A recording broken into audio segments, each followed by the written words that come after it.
ईश्वर से भरोसा उठने लगे तो यह कहानी अवश्य सुने। एक बार की बात है, ऋषिकेश में गंगा के किनारे एक संत रहा करता था। वह संत बहुत ही दयालु स्वभाव का था और नित्य भगवान की पूजा अर्चना करता था। उस संत के बहुत सारे शिष्य थे जो कि उसके सानिध्य में शिक्षा ग्रहण कर रहे थे। वह संत जन्म से अंधा था, लेकिन उसका एक नियम था। वह प्रतिदिन दिन ढल जाने के बाद गगनचुंबी पहाड़ों में सैर के लिए जाया करता था। जब भी वह भ्रमण के लिए जाता तो हरि का कीर्तन करते हुए जाता और इसी प्रकार वहाँ से रोज़ लौट आता।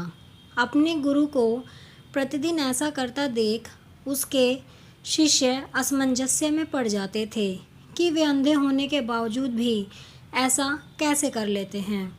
एक दिन अपनी जिज्ञासा के चलते एक शिष्य ने उनसे पूछा, बाबा, आप हर रोज़ इतने ऊंचे ऊंचे पहाड़ों पर सैर के लिए जाते हैं, वहाँ तो बहुत गहरी खाइयाँ होती हैं और आप तो देख भी नहीं सकते, तो क्या आपको कभी डर नहीं लगता? कहीं पाँव डगमगा गए तो, या कोई जंगली जानवर आ जाए तो? क्या आपको इस सब से चीज़ों से ज़रा भी भय नहीं लगता? वह संत पहले थोड़ा मुस्कुराए और फिर वहाँ से चले गए। अगले दिन सुबह उन्होंने अपने शिष्य को भ्रमण करने के लिए साथ चलने को कहा। पहाड़ों पर चलते समय बाबा ने शिष्य से कहा कि यदि कोई गहरी खाई आई तो उन्हें बता दें।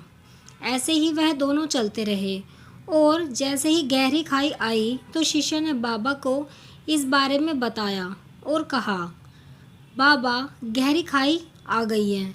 यह सुनकर बाबा ने शिष्य से कहा, अब तुम मुझे इस खाई में धक्का दे दो। बाबा की यह बात सुनकर शिष्य विस्मित होकर चारों ओर देखने लगा। उसने कहा, मैं भला आपको कैसे धक्का दे सकता हूँ? ऐसा कुछ करने की तो मैं सोच भी नहीं सकता। शिष्य ने आगे कहा, आप मेरे गुरु हैं, मैं तो अपने किसी दुश्मन को भी इतनी गहरी खाई में नहीं धकेल सकता। बाबा ने कहा, मैं खुद तुमसे इस खाई में धक्का देने को कह रहा हूँ। यह मेरा आदेश है और यदि तुम इस आज्ञा का पालन नहीं करोगे तो तुम्हें नरक की प्राप्ति होगी। मुझे नरक भोगना स्वीकार है बाबा, किंतु मैं ऐसा बिल्कुल नहीं कर सकता, शिष्य ने कहा। तब संत ने शिष्य से कहा, अब तुम्हें समझ में आया? जब तुम एक सामान्य मनुष्य होकर मुझे गहरी खाई में नहीं धकेल सकते तो भला मेरा परमात्मा मुझे खाई में कैसे गिरने दे सकता है? भगवान हमेशा गिरे हुए को उबारते हैं और कभी किसी के भी साथ गलत नहीं होने देते हैं।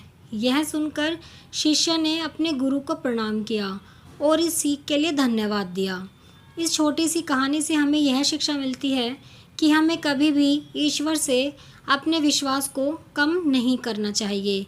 यदि आपके साथ अभी कुछ बुरा हो रहा है तो हो सकता है यह आने वाले समय में कुछ अच्छा होने का संकेत हो, इसलिए भगवान पर हमेशा विश्वास रखें। उन्होंने आपके लिए ज़रूर कुछ अच्छा ही सोचा होगा। आप कमेंट में ज़रूर बताएं कि आपको ये कहानी कैसी लगी है। अगर आपको ये कहानी पसंद आई है तो वीडियो को लाइक करें, शेयर करें और चैनल को सब्सक्राइब करें ऐसी ही कहानियों के लिए। और आप इंस्टाग्राम पर भी फॉलो कर सकते हैं, उसका लिंक भी आपको डिस्क्रिप्शन में मिल जाएगा।